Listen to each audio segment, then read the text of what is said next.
I've known him for many years. He's a globally acknowledged leading pulmonologist, physician, wellness and preventive medicine expert. He's currently the chairman at the Institute of Internal Medicine, Respiratory, Sleep Medicine, and at the Medanta Gurugram in India. He was formerly the director at the All India Institute of Medical Sciences in New Delhi. He established the first center for pulmonary Padma Shri, the fourth highest civilian award by the Government of India in 2015, and also was honored with the BC Roy Award for being the.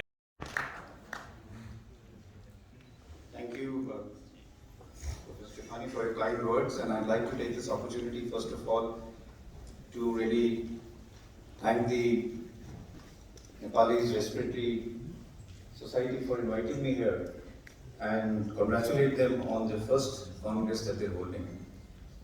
The topic that they asked me to talk on was something that I was wondering what I should talk on the evolution of pulmonary medicine over 3 decades and how for me, the journey for pulmonary medicine has been very, very interesting because I think for the older people here, the changes that we've seen pulmonary disease, non-tubercular diseases or issues of sleep medicine.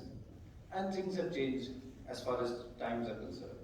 A lot of change as far as pulmonary medicine is concerned, but a lot of change as far as I've been concerned, as far as the evolution has happened from what it was. And this is a paper which Dr. Sandeep Salvi published, which looked at a point prevalence. This was basically looking at symptom and medical conditions of a large severe asthma, and the asthmatic patient himself would come and say, "Ki myofascial drip or it's Dexa shot laga do, I'll become alright." That from there we have more evolved to looking at combinations of LABA ICS to the smart therapy to now looking at newer drugs, omalizumab and anti-IgE, anti-IL-5 monoclonal antibodies, and then issues of bronchial thermoplasty. And now we have so many drugs coming into the market as far as biologicals for the treatment of asthma is concerned. We're looking at phenotyping asthma and talking of it not as one disease, but as for stony dullness, and you would say that this is the fluid out there and I can put in a needle and drain the fluid. Now, people will say, no, I need to have an ultrasound to see where exactly the fluid is.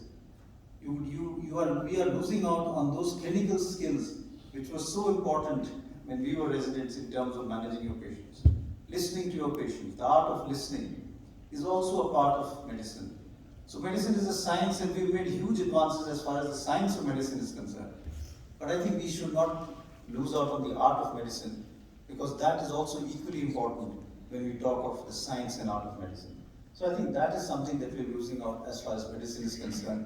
Examining your patients, picking up those subtle signs which will actually help in making a diagnosis without having to go all through a battery of tests. And sometimes you may get misleaded by a battery of tests. If I have time, I'm going to write a book which is basically going to be titled The Role of Clinical Medicine in this Era of Investigative Medicine. I can give you n number of examples where clinical medicine actually has helped, where investigative medicine actually misled the clinician. Then the loss of good teachers and good teaching. Again, another thing that we are losing out on. We have not really inculcated the respect and the art of really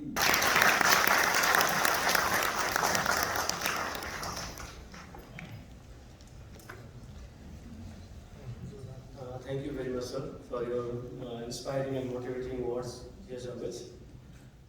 Let's adopt the advances, but let's get grounded to the basic of clinical medicine. We are very humbled to have you, sir, here, and you have been a source of inspiration to all of us. Let's proceed to the next session. The President of Nepalese Respiratory Society, President of Nepalese Respiratory Society, Dr. Ramesh Vathani, I'd like to call on this.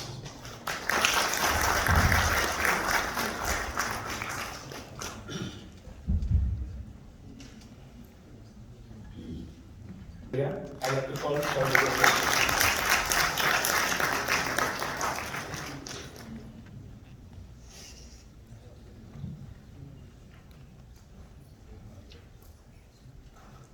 Thank you, sir.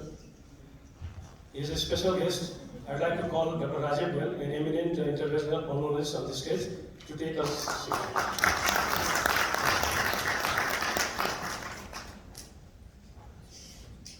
Thank you, sir.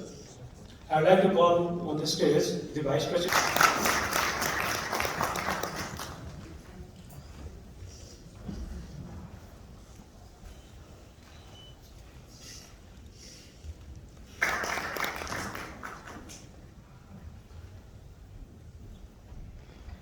I would like to ask the President of Nepalese Respiratory Society, Dr. Ramesh Sokhani, to deliver a welcome speech.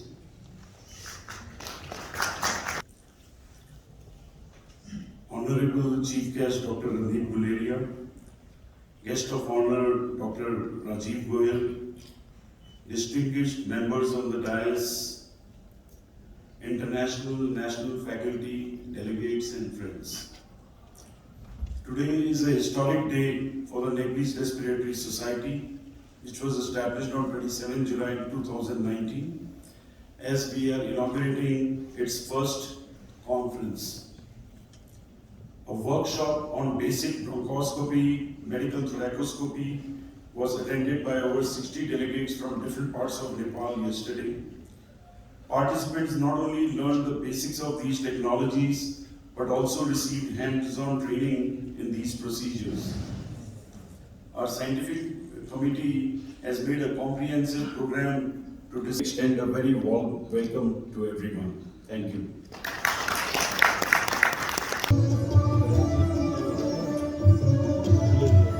Randeep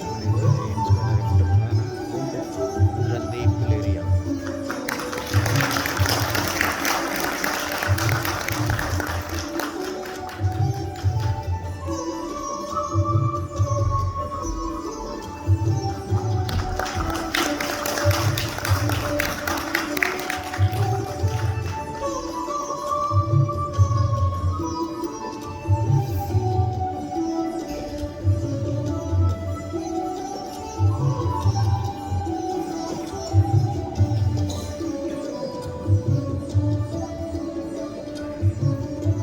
This is a very historic moment for Nepalese Respiratory Society to honor Professor Guleria sir with a lifetime honorary member, for which I'd like to invite our General Secretary, Dr. Ashish Tungana sir.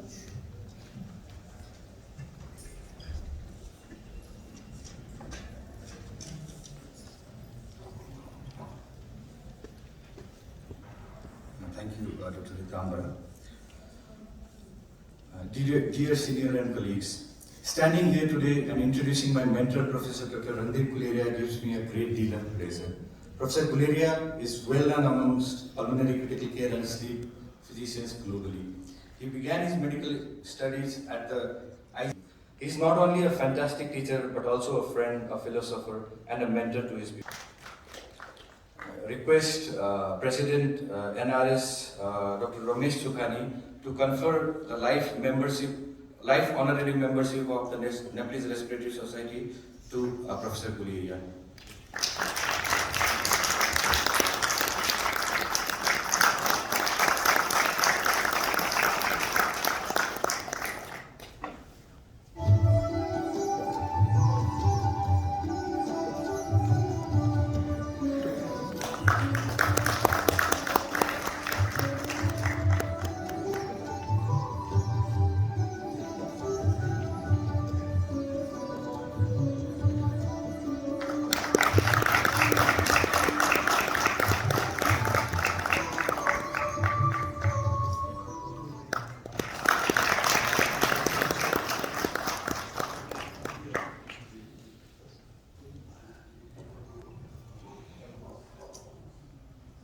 Rest of others, Dr. Goel with Momento, Topi and Khada.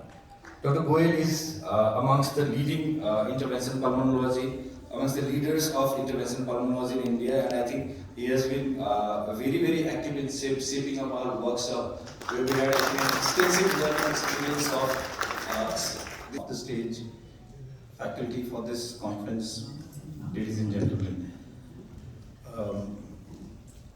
At the onset, let me say I'm deeply honored, I feel deeply honored and humbled by this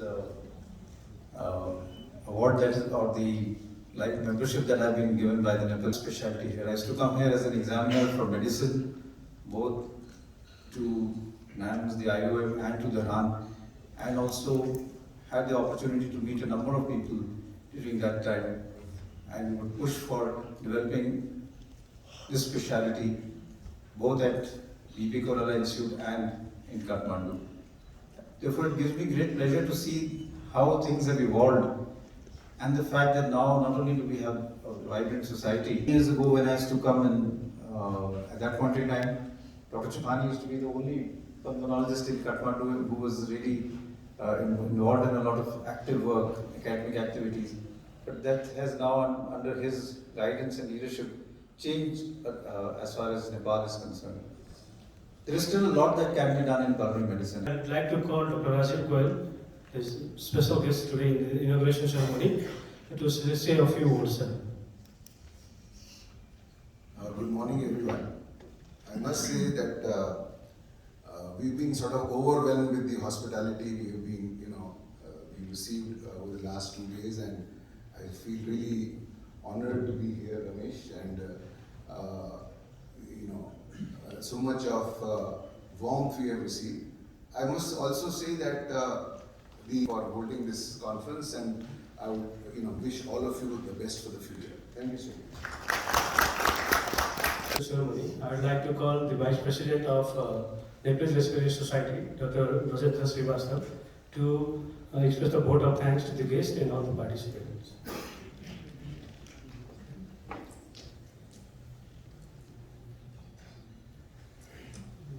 Thank you. Dear distinguished dignitaries on the dais, the national and the international faculty members, the organizing committee of the Nepalese Respiratory Society, the delegates, and all the participants day, the 31st of March 2023 at Hotel Hyatt Regency in Kathmandu. I now formally declare the closing of this inaugural ceremony of this first Nepalese Respiratory Society Congress. Thanking you all.